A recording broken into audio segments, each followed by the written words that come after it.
Peace, y'all. It's quite cold, so this isn't going to be very long, but it is going to give you some information you need on obtaining your uh, visa to travel to Nigeria as a U.S.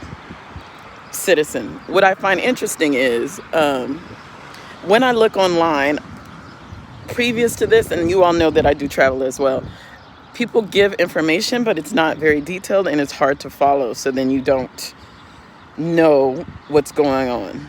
Those that travel with me, I will provide either a link or a PDF with the information so that you can see it. And I'm doing this quickly and it's cold, so forgive me.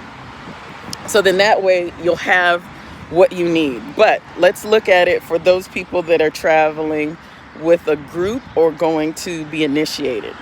If you're traveling and you're going to be initiated, you will need a letter from our ILE and or our affiliate ILE, the organization inviting you. You will need to also have 2 passport photos. You are able to take those pictures in your home against a white wall, submit it to like Walmart and get a printout for your passport photo. It is totally fine for you to do it by yourself. And excuse me if you have a hard time hearing me because I'm by the road and I'm outside of the Nigerian OIS office. Okay. The other thing that you will need is a bank statement, and this is something that people did not say before. You either need a bank statement or you can use your credit card statement to show proof of funds. There doesn't have to be like a whole bunch of money in your bank account. It just has to show consistent income coming in. I asked, could you also submit a credit card statement to get that answer for people, and you can. So if you have a credit card with a certain limit on it and you want to use that, you can use that along with your bank statement, or you can just use it by itself. So that is very, very important to know, okay? The other thing you will need is your passport, the physical passport. I have a story to tell about that. I'll tell it on Talk a Tick.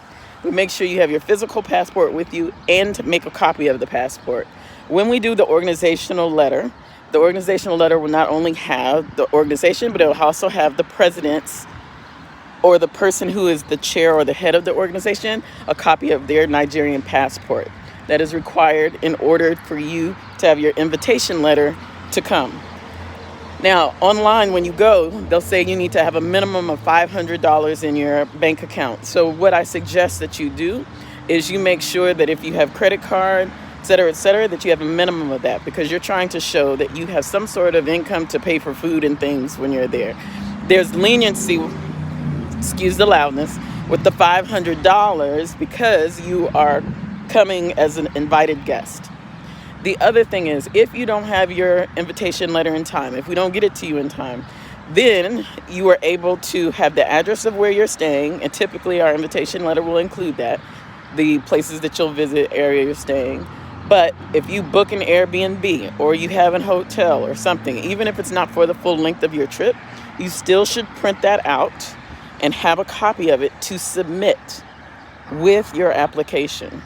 Your application cannot be done and submitted online. They stopped that during COVID for whatever reason.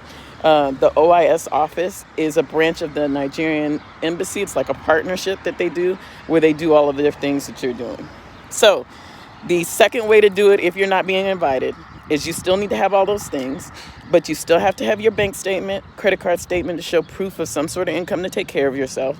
And then you'll still need to submit your flight details. And your visa is approved for 2 years as a U.S. citizen. So once you get this approved, you could use it for 2 years, then you got to come back and do it again. So heads up there, okay? The other part is you will then need to show a printout of where you're staying, like I said, that you still need to have your passport pictures. Again, you could take them in your home, print them out at CVS, Walmart, et cetera, and bring that with you along with your passport. Now, the other very important thing is you will need to get a next day priority envelope with a prepaid postage on it.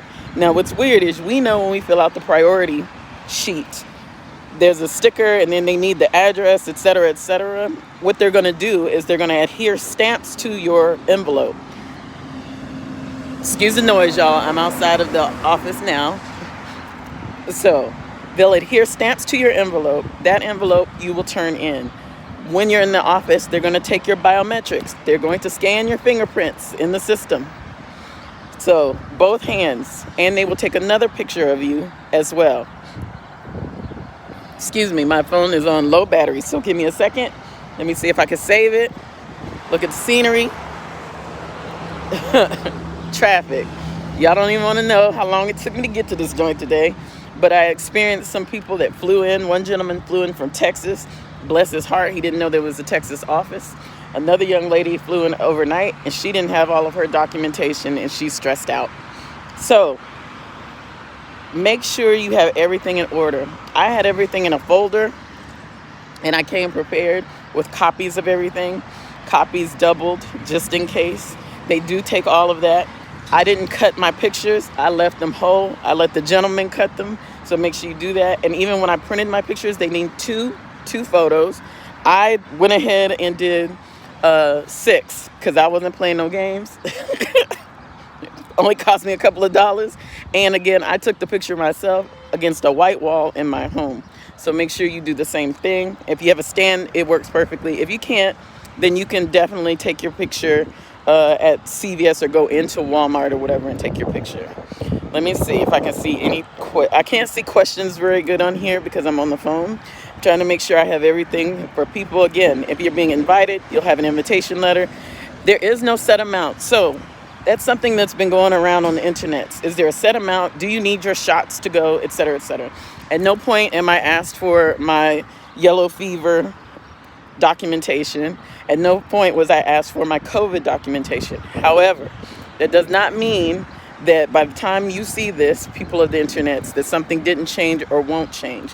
So make sure you still go to the Nigerian Embassy site and keep up with whatever it is that they're saying that you need to do for entry. Because at some point, when you fly in, they may check to see if you have your not your yellow fever, but they may check to see if you have your COVID documentation, which you don't have to have a COVID shot. That's something else people want to know.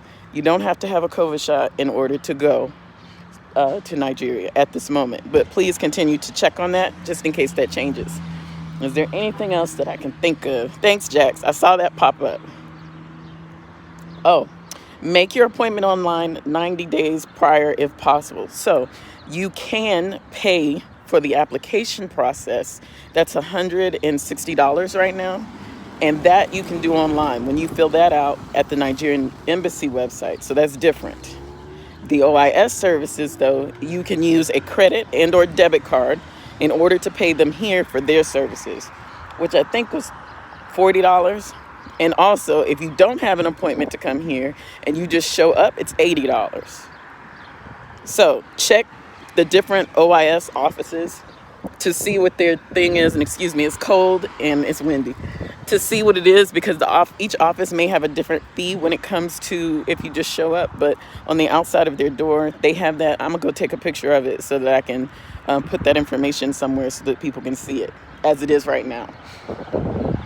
Is that all? Is that all? I think that's all. He said to make sure those people that are coming with me in June, he said to make sure y'all start looking to make your appointment in March. And because I did all my things online a long time ago and I printed it out, it made it much easier. So make sure you have a copy of everything at least twice and get your life. So let me look and see if I see the comments. Then I'm going to get off of here because it's cold. And then I'm going to drive my behind back home because I don't live close to this joint at all.